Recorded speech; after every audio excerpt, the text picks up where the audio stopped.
Science is not just about facts.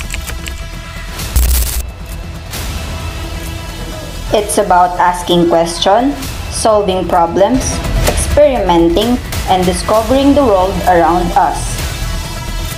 The K-12 Science Framework transforms learning from memorizing to mastering.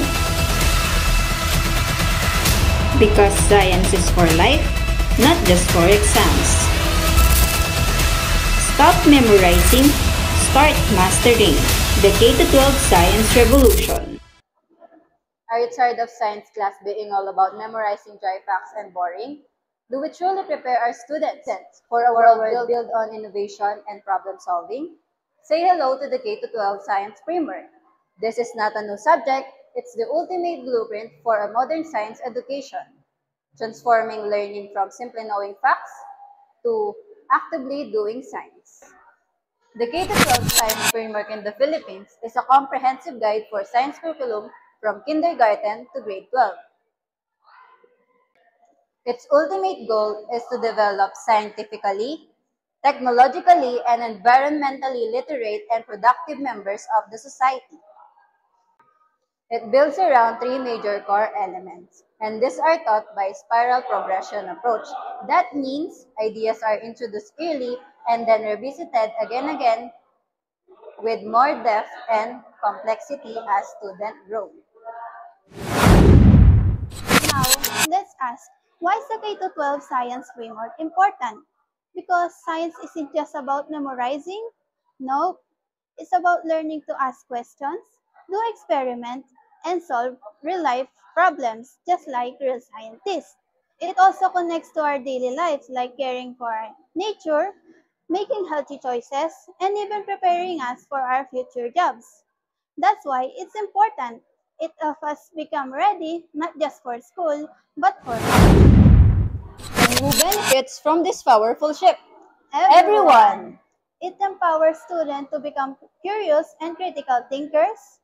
It gives the teacher a clear and coherent guide to what and how to teach. And it prepares community with the innovative problem solvers of tomorrow. But how does it actually work? Don't worry, Leia and Lyra will have the details on the three core elements. There are three core elements. The first one is demonstrating scientific inquiry skills, and the second one is understanding and applying scientific knowledge, and the third one is developing and demonstrating attitudes and values. Number 1, demonstrating scientific inquiry skills, showing the ability to ask questions, investigate, observe, and draw conclusions like a scientist. Number 2, understanding and applying scientific knowledge, knowing scientific facts and ideas, and using them to explain or solve real-life problems. Developing and demonstrating attitude and values, showing curiosity, honesty, respect, and evidence, and for everyone while doing science. Today, we will talk about what it means to be a 21st century learner. The first one is critical and creative problem solver.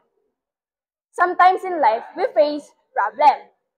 Being a problem solver, dapat alam natin kung ano yung paraan or magandang paraan para ma-solve yung problem. The second one, responsible steward of nature. Do you throw trash properly?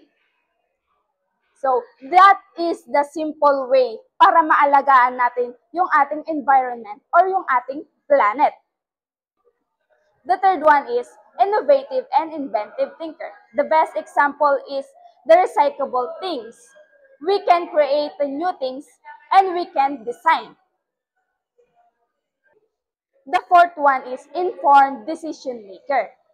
So, before you decide, you should have the right information. And the last one is the effective communicator.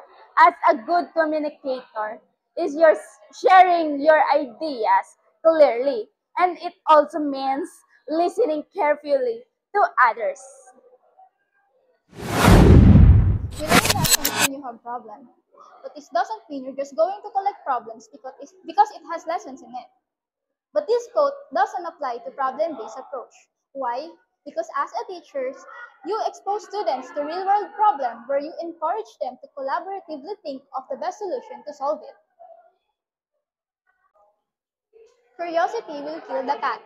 But in inquiry-based approach, there's no cat that will be killed. Why? Because in inquiry-based approach, the teacher will gauge the curiosity of the student and help them develop a questioning mind. The student will be encouraged to think of a question, or the teacher will give them a question and they will think of an answers for it. Construction paper, construction worker. Is that what constructivism means?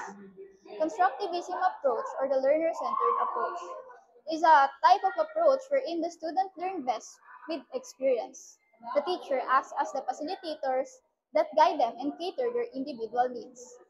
This is an approach developed by John Piaget, suggesting that students understand and acquire more knowledge when they have the autonomy with their learning.